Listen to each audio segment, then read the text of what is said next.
Yo, what is up, ladies and gentlemen? Welcome back to our YouTube channel. So, for today's video, another update naman tayo about Carla, Jomcar, or whatsoever. So, this video is from only me. So, meron pa maghat na Carla, totoo ang hinala nila sa kanya kahit saan pala nakita na. So, yun. Panoorin natin to, men. So, bago natin simulan, only me, supportahan nyo yan. Also, Kalinga Prab, supportahan nyo rin. And then, yeah. Gentle One TV, of course.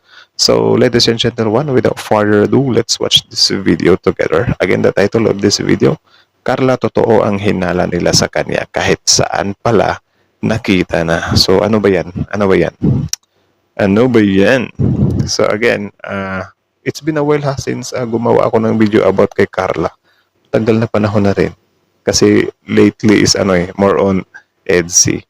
So again, only me, Gentle One TV, Kalinga Prab, like, comment, share, subscribe. Start. Grabe, hindi may pagkakaila talaga itong si Carla. Talagang kapansin-pansin po ito, yes mga mima. So ano nga ba ito? So bago natin ipagpatuloy ang ating pag-support today's video, kung bago ka pa lang sa aking channel, please subscribe, like, and pakihit na rin po natin guys ang notification bell. So yan, support nyo rin only me. Subscribe nyo siya guys. Original video link in the description box below, of course. Upang ma-update po tayo tuwing ako ay nag-upload patungkol sa Team Kalingap. And please support po natin ang buong Team Kalingap, lalong-lalo na po kila Kalingap Prab at Kuya Bal. So for today's video nga po, pag-usapan of course, the father and son of Kalingap, don't forget to support them, okay? Subscribe. Patungkol muli dito kay Carla na kung saan po ay hindi maipagkakaila na itong si Carla ay talagang magandang bata talaga. Kahit anong aura, itong si Carla ay talagang gandang-ganda ng mga netizens sa kanya. Agree naman ako dyan. Kita nyo naman yan, men. Pwede siyang model eh. Tapos iba talaga yung ganda niya, yung aura niya. 'Di ba? Ito pa lang yung nakasalamin, 'di ba? Tapos itong parang naka-gray ata yan, dark gray or green, I don't know. Dahil nga po sa kanyang kakaibang karisma Sexy at din. angking talino. Yes, mga mima, at ang ganda talaga ni Carla. Look guys, kita nyo naman side and front, talagang si Carla ay may itsura talaga at may angking kagandahan talaga. So, lahat naman po ng Kalingap Angels maganda. Syempre, may kanya-kanyang aura. Pero, syempre, tuwang-tuwang. Agree ako doon. May uniqueness, may kanya-kanyang unique yung ganda. May kanya-kanyang katangian yung ganda. Basta something like that. May mga specialty na beauty, something like that. Mga netizens dito kay Carla dahil nga po sa kanyang angking kagandahan at talagang hindi mo maipagkakaila talaga. Sana nga tuloy-tuloy pa ang ating pagsuporta sa kanya dahil sobrang dami po ang nagsasabing deserve naman po ni Carla na matulungan, which is totoo naman, di ba? Kaya tuloy-tuloy lamang po natin ang pag-support sa kanya. So sana tayo doon, sumusubaybay sa kanila at hindi nagsasawang sumuporta sa kanila. So ano ang inyong makikita o napapansin kay Carla? Napapansin nyo rin po ba ito? I-comment down, palike pa ang ating video. Thank you so much. Siyempre guys, support po natin ang buong Team Kalingap. Thank you, and syempre, God bless you guys. So, yun lang naman. So, again, that video is from Only Me. So, supportahan nyo yan, si Only Me, Subscribe nyo rin siya, men. So, yeah.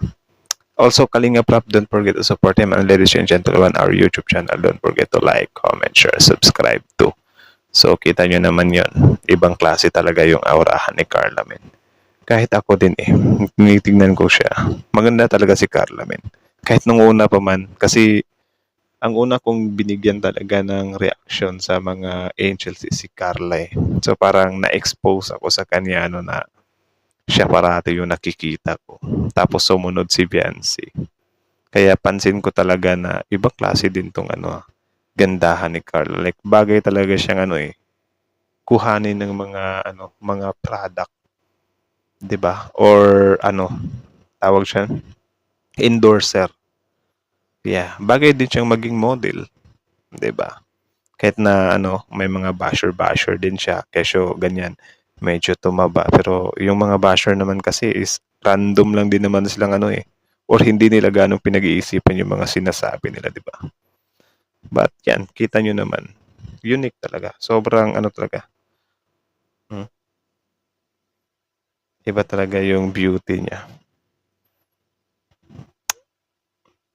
Hindi mo talaga may pagkakaila. Dito mo talaga masasabi na ano napakaswerte ni Kuya Jomar kay Carla. Di ba? Sobrang swerte, sobrang swerte. Tapos yan, may ano na siya. Marunong din siyang pumili ng damit. Or siguro may nag-assist lang sa kanya na mga susuotin niya. Kasi nung mga nakaraan, parang nakikita ko si yung asawa ni Kalinga Prab yung some kind nagde-design sa mga susuotin niya. Kaya grabe din, babagay din talaga.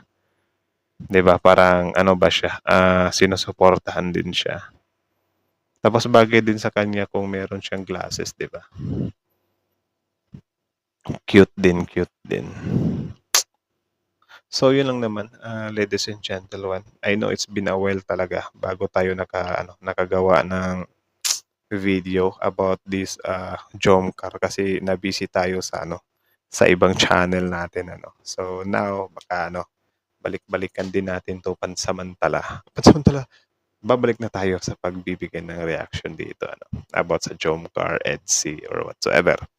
So yeah, again, how about you? What can you say about this video? Comment down below and then pag-usapan natin yan sa comment section. So again, sino yun? Si Only Me. Supportahan nyo yan. Kalinga Prab, supportahan nyo rin. Tapos, syempre, Gentle One TV. So, I think that's it na lang muna. Thank you so much for watching. Yeah. Gentle One TV is out. Like, comment, share, subscribe. Gentle One TV is out.